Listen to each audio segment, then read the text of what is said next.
Hi friends, welcome to my channel. మీరు మొదటిసారిగా నా వీడియో చూస్తున్నట్లయితే తప్పకుండా లైక్ చేయండి, షేర్ చేయండి, సబ్స్క్రైబ్ చేయండి. పక్కనే ఉన్న బెల్ ఐకాన్ను క్లిక్ చేసి ఆల్ అనే ఆప్షన్ను సెలెక్ట్ చేసుకోండి.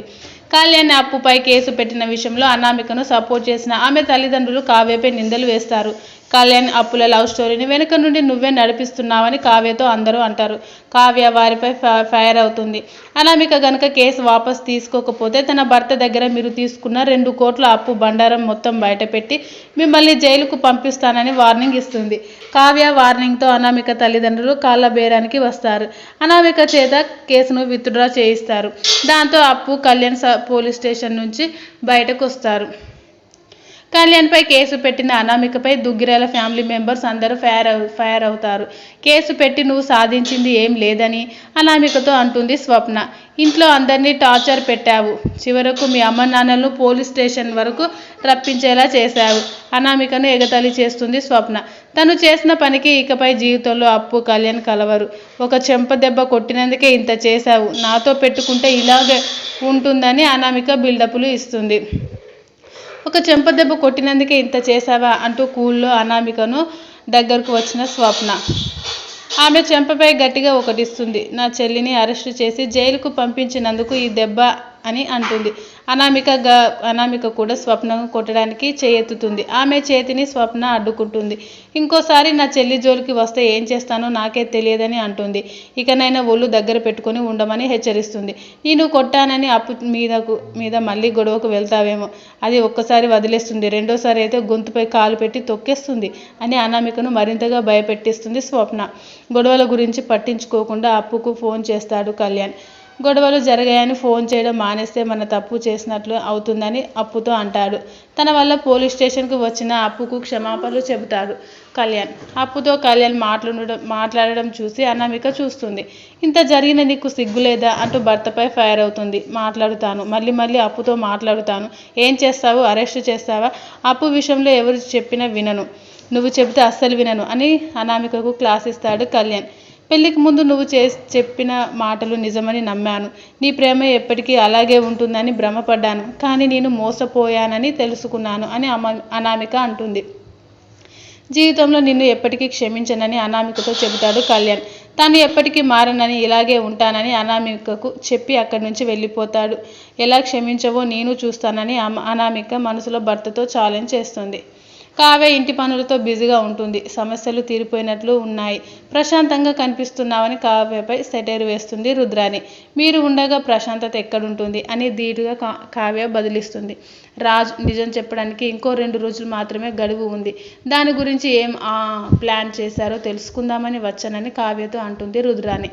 మీరే చెప్పండి ఏం చేయాలోనని రుద్రానినే అడుగుతుంది కావ్య. రాజ్ ఎలాగో నిజం చెప్పడు కాబట్టి మీరే ఇంట్లో నుంచి బయటకు వెళ్ళడం ఖాయం. రాజుకు ఆత్మాభిమానం, నీకు పొగరు ఎక్కువ అని కావ్యతో అంటుంది రుద్రాని. కావ్య సీరియస్గా చూడడంతో మాట మార్చేసి అభిమానం ఎక్కువ అని చెబుతుంది.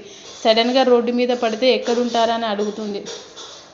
ముందుగానే మరో ఇల్లు చూసుకుంటే మీకే మంచిదని పెద్దదానిగా సలహాలు ఇస్తున్నానని కావ్యతో అంటుంది రుద్రాని. మేము ఇంట్లోంచి వెళ్ళిపోతామని మీరు చాలా ఆశ పెట్టుకున్నట్లు ఉన్నారు, కానీ మీరు అనుకున్నది ఏది జరగదని రుద్రానికి బదిలిస్తుంది కావ్య. తన భర్తను ఇంటి గడప దాటకుండా చేస్తానని, అత్తగారే కాదు అవసరమైతే దేవుడితో కూడా పోరాడుతానని రుద్రానితో అంటుంది. రాజు గారు క్లీన్ చేస్తూ ఉంటారు. రాజు కారును డ్రైవర్ క్లీన్ చేస్తూ ఉంటారు. కారులో ఉంచి ఒక ఫ్లవర్ బొకే కింద పడుతుంది. My dear Kalavathi, happy university అని ఆ ఫ్లవర్ బొకేపై రాసి ఉంటుంది. పెళ్లి రోజు తనకు ఇవ్వడానికి ప్రేమతో రాజు కొన్న బొకే అది. కానీ కావ్య అర్థం చేసుకుంటుంది. రాజు తనకు ఫ్లవర్ బొకే ఇచ్చేలోపు ఏదో జరిగినట్లు ఉందని కావ్య అనుకుంటుంది. అదేమిటో తెలుసుకుందామని అనుకుంటుంది. అనామికకు ధాన్యలక్ష్మి ఎదురుపడుతుంది. అత్తతో అనామిక మాట్లాడాలని అనుకుంటుంది. కానీ ధాన్యలక్ష్మి మాత్రం ఏం మాట్లాడకుండా సైలెంట్గా వెళ్ళిపోతుంది. ధాన్యలక్ష్మి కాఫీ పెట్టడానికి ప్రయత్నిస్తుంది. తాను కాఫీ పెడతానని అనామిక అంటుంది. కాఫీ పేరుతో నన్ను టార్చర్ పెట్టామని, నాపై కూడా కేసు పెట్టినా పెడతామని అనామికపై సెటైర్ వేస్తుంది ధాన్యలక్ష్మి. అప్పు చుట్టూ కళ్యాణ్ తిరుగుతుంటే చూస్తూ ఊరుకోలేను, కేసు పెట్టానని ధాన్యలక్ష్మితో అంటుంది అనామిక. నేను కళ్యాణ్ కంటే నీకే ఎక్కువ విలువ ఇచ్చాను, ఇంట్లో మాట పడకుండా కాపాడుకున్నాను. కానీ నువ్వు మాత్రం నా కొడుకును జైలుకు పంపించావు, నా కొడుకుపై మచ్చ వేశావు, నా పెంపకంపై నింద వేశావు. నువ్వు సరిదిద్దుకోలేని తప్పు చేశావు. కంపెనీ బాధ్యతలను తీసుకొని వారం కాకముందే పోలీస్ కళ్యాణ్ స్టేషన్కు పంపించావు. ఇక జీవితంలో నిన్ను క్షమించేది లేదని అనామికకు కోపంగా చెప్పి అక్కడి నుంచి వెళ్ళిపోతుంది ధాన్యలక్ష్మి. తన చేత రుద్రాన్ని కావాలనే కేసు పెట్టించింది అని ఆమెపై కోపంతో రగిలిపోతుంది అనామిక. స్వప్న దగ్గర ఉన్న ఆస్తి పేపర్స్తో సుభాష్కు అవసరం పడుతుంది. వాటిని సుభాష్కు ఇవ్వడానికి రూమ్లో వెతుకుతుంది స్వప్న. కానీ అవి తాను పెట్టిన చోట కనిపించకపోవడంతో స్వప్న కంగారు పడుతుంది. ఆమెపై రుద్రాని రాహుల్ సెటైర్స్ వేస్తారు. ఆ ఆస్తి పేపర్స్ నువ్వు ఎక్కడైనా తాకట్టు పెట్టి ఉండొచ్చని రుద్రాని అనుమానం వ్యక్తం చేస్తుంది. తాకట్టు పెట్టే లాంటి వెధవ పనులు నీకు నీ కొడుక్కి వస్తాయి, నాకు రావు అంటూ ఇద్దరిపై స్వప్న ఫైర్ అవుతుంది. ఆస్తి పేపర్స్ తాకట్టు పెట్టి స్వప్న మార్వాడి వద్ద అప్పు తీసుకున్నట్లు అందరి ముందు నిరూపించాలని స్కెచ్ వేస్తుంది రుద్రాని. ఈ ప్లాన్తో స్వప్నను ఇంట్లోంచి బయటకు పంపించాలని అనుకుంటుంది. కానీ మార్వాడి ఫోన్ స్విచ్ ఆఫ్ రావడంతో రాహుల్ కంగారు పడతాడు. రాజుకు సుభాష్ సీక్రెట్గా డబ్బు ఇవ్వడం కావ్య చూస్తుంటుంది. ఆ డబ్బును బిడ్డ తల్లికి ఇవ్వడానికి సుభాష్ దగ్గర రాజ్ తీసుకున్నాడని కావ్య అనుమానపడుతుంది.